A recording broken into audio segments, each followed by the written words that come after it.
มีอย่างแน่นี่นะมีแต่หลอดไฟบ่ สายไฟแหละดอก มีกระดานนำบ่ อ่ะ กระดานมันมีบ่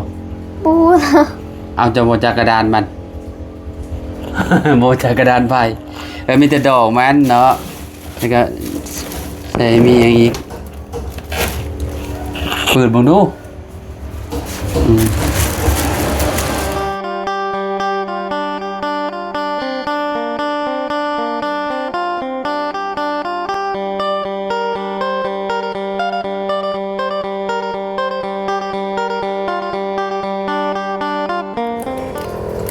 อ้าวพี่น้องเอ๋ยเนาะเปิดภาพมาบัดนี้ก็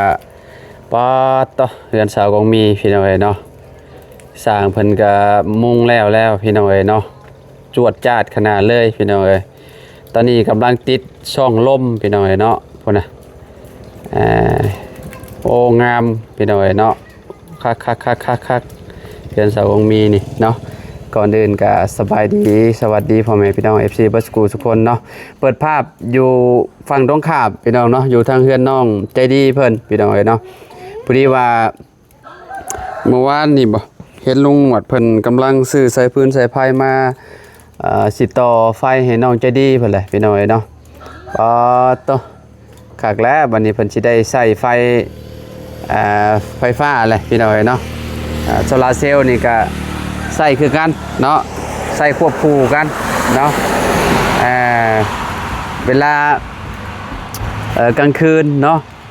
ไฟตัวนั้นมันโซลาร์เซลล์มันดับแล้วก็เปิดไฟฟ้าพี่น้องเอ๋ยเนาะใส่สองอย่างรถมันจังสบายเนาะฝนตกบ่ได้หยุดบ่ได้เศร้าเลยพี่น้องเอ๋ยเนาะตกขนาดเลยเนาะไปทางใดก็ลำบากแบบนี้แหละพี่น้องโอ้ผลลินเอ้ยเนาะน้องจะดีผมเป็นไปหาหน่อไม้มาบ่นี่ต้มหน่อไม้คนทวนๆอยู่แม่นหน่อไม้หรืออีหยังบุพี่น้องเอ้ยคนน่ะโอ้คนทวนอยู่เนาะอยู่ทางเฮือนบ่หรือแนวใดเนาะโอ้เตียงลุงหนวดพี่น้องเอ้ยเนาะเน่นนาแล้วบานว้าต่อสำจีไส้พี่น้องสำจีนอนอยู่ได้หลายปีอยู่เตียงคะแนนมันบ่ตากฝนคักยังเรือแต่ซ้ำนี่ใหม่บัดนี้พี่น้องเนาะยังเรือโบราณมาเอาละบ่สร้างนี่เพิ่นมาเอาอันนี้ละบ่หรือว่ายังบ่ได้มาเอาไม่แม่บันไดอันเฮือน้องเลี้ยงปะนี่ต้องใส่ยังอย่ามั่งนี่เนาะ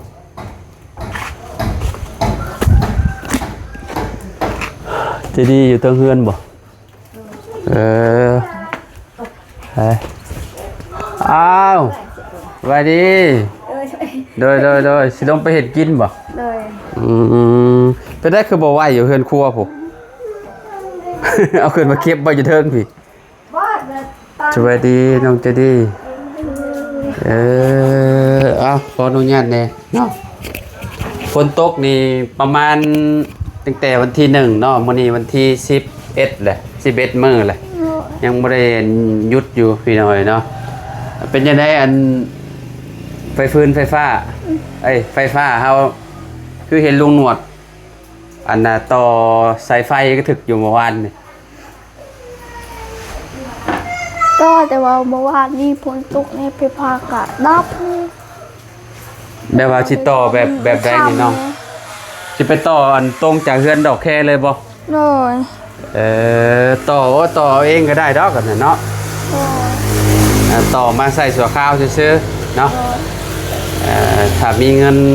ดึงสายไฟก็ดึงมาแต่พุ่นแล้วพี่น้องคือเฮือนน้องเต็งจริงนั่นแหละกับน้องกงมีดอกแค่พี่น้องเนาะตอนนี้3เฮือนนี่มีไฟฟ้าไปแล้วพี่น้องเนาะยังเหลือแต่เฮือนเจดีกับเพื่อนน้องเลี้ยงเนาะน้องเลี้ยงสิใกล้สุดเลยพี่น้องอยู่คู่เติ้งพุ่นเนาะใกล้สิแล้วแล้วเด้นี่เนาะพี่น้องแอมไว้เลยมื้อนี้สิแล้ว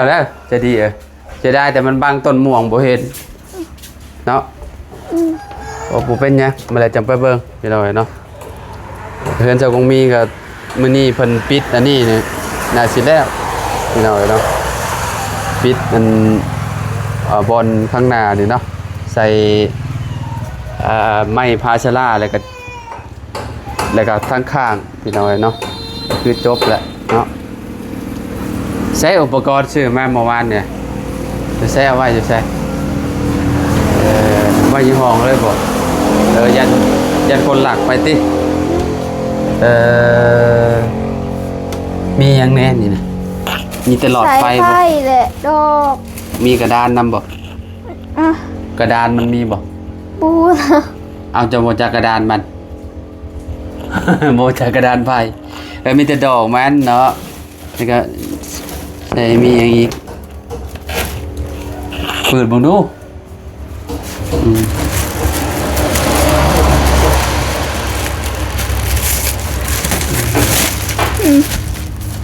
ดอกไฟจากดอก นี่อันนั้นลุงต่อแล้วนี่ใส่สาว ปลั๊กเสียบอันนี้ปลั๊กเสีย เอา บ ปลาเสียบ ปลั๊กเสียบแล้วก็มีหลอดไฟอยู่3ดอกโอ้หลอดไฟนี่หุ่งดีขนาดเลย30 วัตต์นี่โอ้หุ่งสว่างคักปัญญาที่ใส่อยู่ห้องเจ้า แล้วก็ห้องแม่บ่ โหลบุก แล้วก็อยู่ตารางดอกนึง โหล 3 ดอกเด้เพราะว่ากองตารางเนี่ยมันก็มืดเวลามันมืดเวลาเปิดมันก็อันนั้นอยู่ให้มันสว่างหน่อยเนาะปลั๊กเสียบ3 ตาต่อแบบว่าเอาไปเสียบใส่แล้วบ่ลุงหนวดเรียกว่านั่นน่าสิเสียบเลยแหละเนาะใช้ไฟประมาณจากเม็ดได้จากเฮือนนั้นจะดีไปเฮือนดอกแคเนาะก็ว่า30-40 เมตรตัวจากนี่เนาะน่าจะดีเนาะ โหล กู้เอาจากน้ำเบาเอาบ่ อันนี้นะซ้ำ ประมาณ30ฮะ มี30ติ ใช่ อันนี้30ติ แล้วน้ำเบากับบ่ฮู้คือกัน ลุงบอกว่า30ตินี่เราซื้อ เราเอา30บ่ ใส่นี่ได้ 30 เมตรบ่เราเอา สัก ถึงอยู่ดอกมันคือสิกล้าอยู่ดอกน้ำเบา หลายอยู่ นิ่งไปแล้วบ่ยังบ่ได้นิ่งไปติยังบ่ได้ดึงไปพุ่นติ น้อยคิดว่าดึงไปเลยยังอยู่เนาะฝนตกเนาะต้องเห็ดลักพร้อมขุดลักขุดอันน่ะเสาเด้ น้อย เสามันถ้าบ่มีเสามันก็บ่มันก็อยู่กับพื้นบ่แหล้วอยู่พื้นดินบ่แหล้วเสาก็เอาอันเสาอันนั้นก็ได้เสาไฟอันนั้นน่ะไปนี่ถ้าอันนั้นถ้าบ่อยากอันนั้นก็นี่จะดีถ้าบ่อยากขุดลักนี่เอามันนิ่งไปนี่แล้วก็โค้งไปหันน่ะโค้งไปใส่อันต้นบางยำใหญ่น่ะนี่เอาลงจากนี้ไปหันแล้วก็โค้งเคลื่อนดอกแคเลยเอ้านี่เอาขึ้นต้นไม้นี่ คือต้นไม้ตัวไหน ขึ้นต้นไม้เบิ้ลนี่แหละนี่เอาไปนี่แล้วก็พ่นพอดต้นลำไยไปเลยจะมั่วว่าเจ้าสิยิงธงไปนี่เจ้าก็ต้องมีลักเลยต้องขุดลักประมาณขั้นต่ำนี่ก็ลักหนึ่งไปต้องมีอีกลักนึงจะหมดไปซื้อไปนี่คะแนนมาสายไฟยาวน่ะยิงไปนี่แล้วก็โค้งไปหันแล้วก็ขึ้นเทือนเอาแค่เลยก็บ่ได้ขุดเสาบ่ได้ขุดเสาใส่ยันแต่สายไฟบ่ถึงอยู่ติเนาะลุงหนวดเราคือสิวัดมาเรียบร้อยแล้วแหละเราคือสิเผื่อมาแล้วแหละมีไฟใส่มันก็ดีแบบนึงเนาะเวลาสาดแบตโทรศัพท์มันก็สิง่ายนะพี่น้อยเนาะโมเมนต์เรามาแล้วบ่ครับ อ่ะลุงหนวดมาแล้วโอ้แม่นเลยเหรอโอ้ลุงหนวดเด้อ แล้วก็มา เด้อสิให้เบิ่งพี่น้องเอ้ยนั่นนี่ลุงหนวดมาแล้ว พอดีเลยเราสิเดินไฟเลยป่ะนั่นน่ะ มาแล้วลุงหนวดตากฝนมาแล้ว โอ้ยพี่น้องเอ้ยเนาะ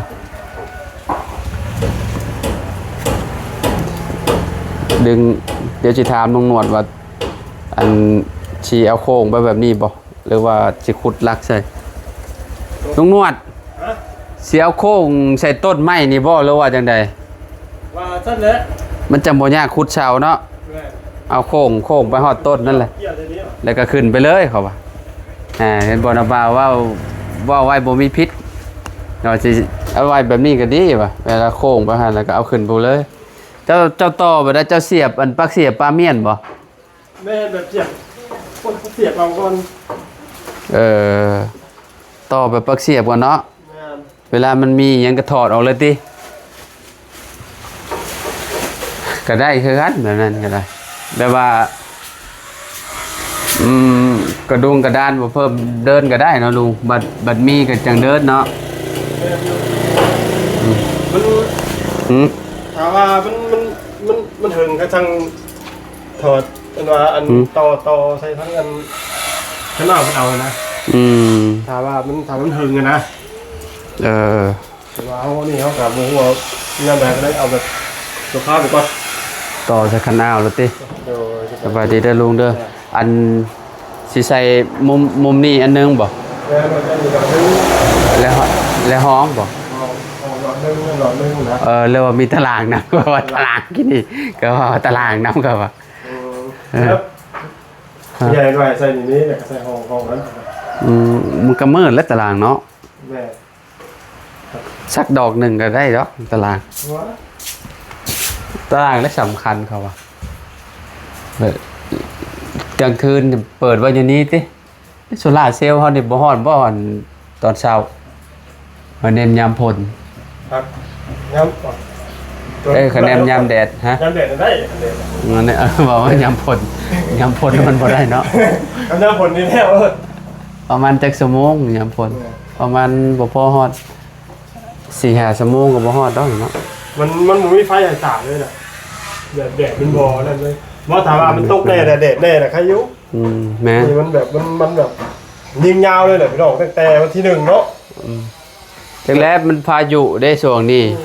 จะน้อยมันก็เบิดแล้วมันก็บัดตกบัดบ่ตกหั้นแหละบอกว่าสิตกเบิดเดือนนี่โยเสื้อผ้าบ่ได้ซักเลยแล้วนี่ นุ่งตัวเก่าตลอดแล้วเปลี่ยนไปเปลี่ยนมาอยู่นี่แหละ ตาของผู้ใส่ ฮะ ผู้เสียใช่ก่อน คือกันนั่นแหละเริ่มแล้วมา ลายมือเลยบ่คะแนนว่าแบบมันแดดเฮายังว่าสักดำโตดำใดก็นั่น เอาทางไฟดูสิดิ กินนี่เบิ่งอยู่ว่าถามจะดีจักเม็ดบ่จักว่าบ่ฮู้คือกันว่า ที่ว่า30 เมตรแต่ว่า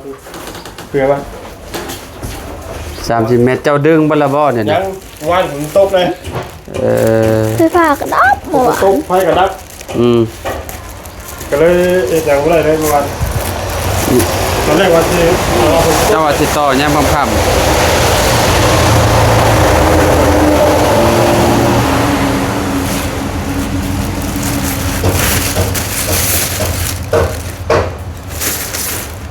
30 เมตรมาถึงแล้วเนาะ จังเลยจากเพื่อนอันจะดีไปพุ่นจังเม็ด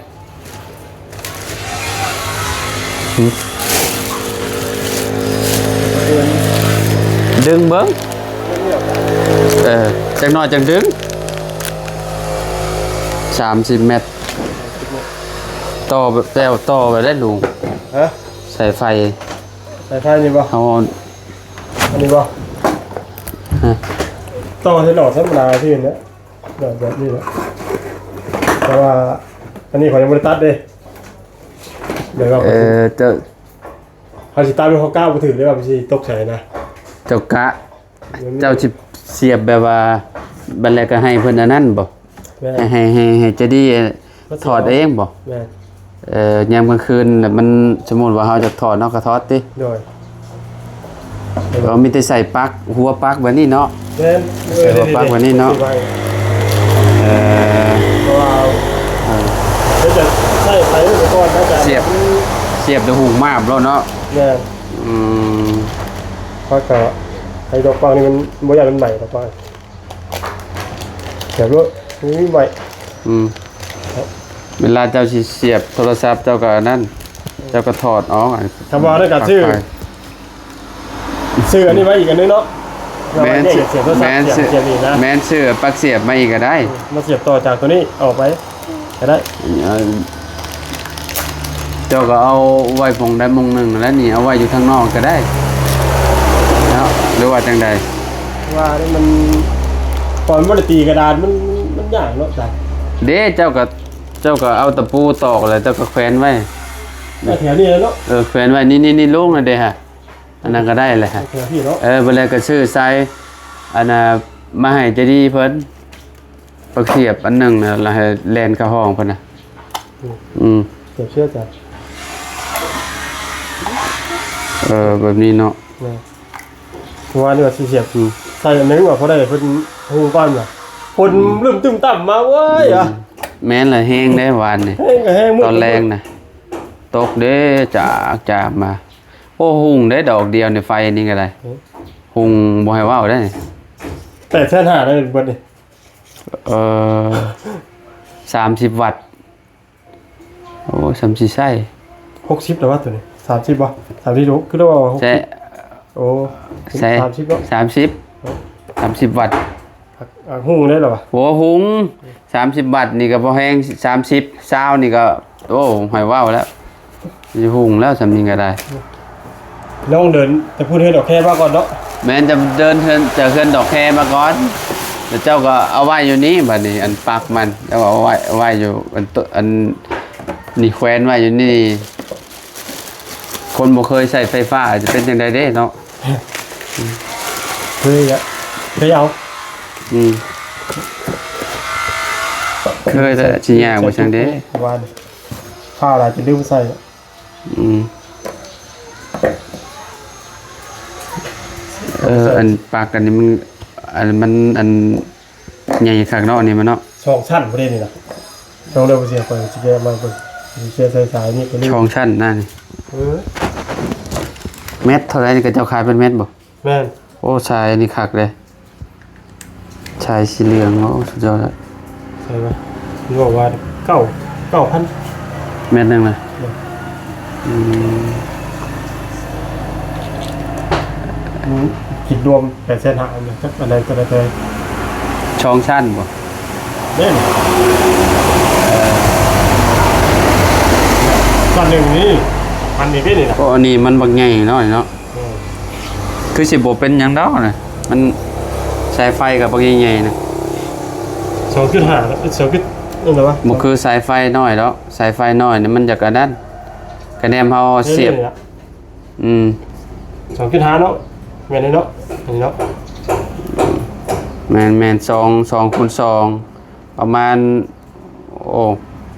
300 500นี่บ่เป็นหยัง500โวลต์โอ้ใส่สบายอยู่ใส่ อันเดียวกับ ใช่ ทั้งสร้างเหล็กเพิ่นใส่เด้ อืม อันที่สร้างเหล็กแล้วใส่อันกบไปเอ็นเด้ ใส่เครื่องไฟฟ้าแบบนักๆได้มันก็บ่เป็นหยังดอกมีแต่เฮาใส่ไฟบ้านซื่อๆใส่แบบหลอดหลอดไฟซื่อๆบ่เป็นหยังจะดีแล้วบ่ได้มีหม้อนั่นเนาะแต่บ่ได้มีหม้อไฟฟ้าเนาะ มีก็ได้อาจารย์ มีก็ใส่ได้คือเก่าจะเป็นไปซะสมมุติว่าอยากจะกินหมี่ยามกลางคืนหั่นน่ะหรือว่าหิวข้าวเด้แบบนี้ จะมาเปลืองไฟเลยนะ เปลืองได้ตอนนั้น หมอไฟฟ้าเนาะ แม่นโอ้สองระบบพุ่นเนาะ ระบบ อ๋อ นี่นะ เอาเห็ดแบบนี้เลยเนาะลุงเนาะ แม่น อ๋อต้องมันก็บ่ย่านว่ามันสิขาดดอกเลยซะเนาะโอ้ โอ้โหอารมณ์นี้โอ้ บ่ล้มดอกมีแต่ถอดเอารอด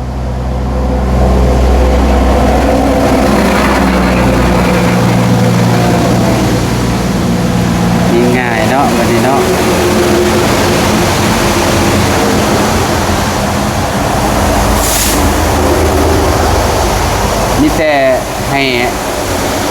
มีอันนั้นก็ให้สร้างมันเดินอันนี้เนาะมันเดินนั่นอันพวกกระดุงกระดานมันเลยเนาะ แม่น กระดานแบบว่าปิดเปิดนะ แม่ถ้ามีงบอีหยังนะเพื่อแต่ว่าเขาก็บ่ฮู้เนาะสิมีหรือบ่มียามใดนะ แต่ว่าเพิ่นก็แต่ก็ยังดีใจเนาะเพิ่นได้ซื้อไฟให้ใช้นะเพราะว่าซ่อมก็ต่อบ่ได้เนาะจ้ะ มันอย่างยากเนาะบ่มีอันหมอแปลงหมอแบงอันนี้เนาะ แม่น ถ้ามี บ้านเฮาอย่างนี้ก็ใช้ก็ได้ มีของรัฐน่ะคือของกระเจ้าส่วนบุคคลกระเจ้าว่าต้องได้ซื้อนำกระเจ้าแหละ แม่น เวลาเกิดปัญหายังมากระเจ้าบัดเสียเงินเด้เจ้าก็เอาแพ้เจ้าซื้อมา100 ล้าน100ไปล้านแบบนี้นะ แล้วแมวไฟเพิ่นออกเงินผู้เดียวเนาะ แม่นเอาเงินผู้เดียวย กตัวอย่างคือที่เจ้าซื้อลงไปหน้าเจ้าเนาะมีคนอยากต่อน้ำเจ้าก็ต้องให้เขาก็ต้องขายต่อเป็นบ่ แม่นจะต้องซื้อเอาน้ำเมาอีก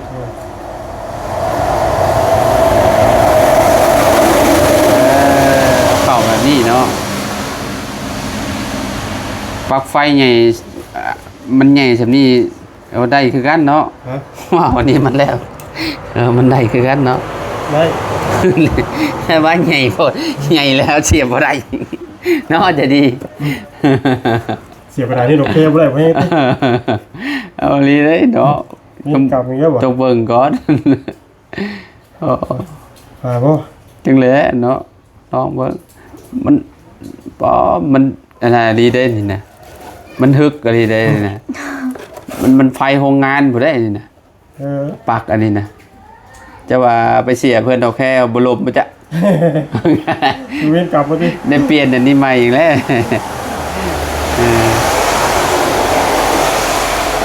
และคะแนนเสียบปลั๊กอันนี้ได้ก็ถือว่าโอเคแล้วก็ผ่านแล้วจะเป็นไปใช่นี่ครูมันเองแล้วนี่นะเสียบนะ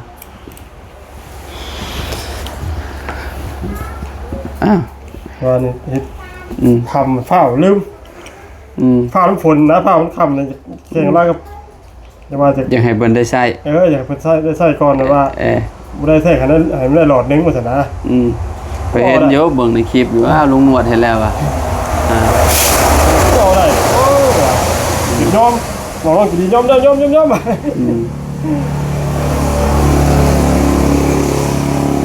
โอ้แบบนี้เนาะโอ้ใหญ่เฮงเลย ข่อยก็บ่ได้เคยซื้อใช้เทื่อได้ก่อนกัน ฝรั่งมาจากไหนเนาะใหญ่เด้เนี่ยโอ้แบบบิ๊กบึ้มเลยนะมัน 2 ชั้น 3 ชั้นเนาะถูกป่ะ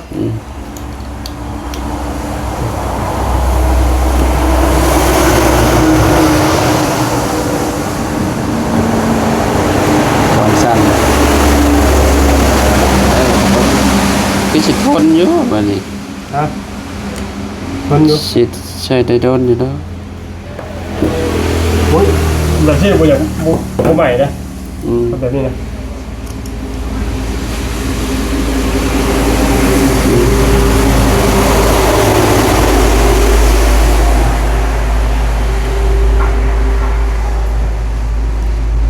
ใส่ปลั๊กอันไฟก็ต้องมาวัดมันก่อนเนาะ แม่ตรง วัดกันว่า ใช่ก่อนตกแต่ ว่ามัน อันนี้ก็คือว่าถ้าไปมั้ย ว่ามันสิฮอดใส่แล้วก็ตัดแล้วก็อันนี้เอาเสียบเอาเนาะจะดีกินข้าวกับยัง ยังบ่ได้ซื้อยังบ่ได้กินข้าวเช้าอ่ะเด้ ตามแม่ ยังไม่มาถามใหม่ มาแล้ว มาเลย แม่ไปหาน้องไม้บ่ โดย ที่ว่าต้มอยู่ในล่างไอ้ตารางอะได้ โดย ต้มหน่อไม้เนาะอ๋อ จะมาลืมนี่กับอันนี้เนาะนิดหน่อยนี่ก็ได้ อืม ที่ละคนเคยเฮ็ดไฟนี่เนาะ อืมแบบนั้นแหละลุง สิได้บ่เนาะ ได้เลยอืม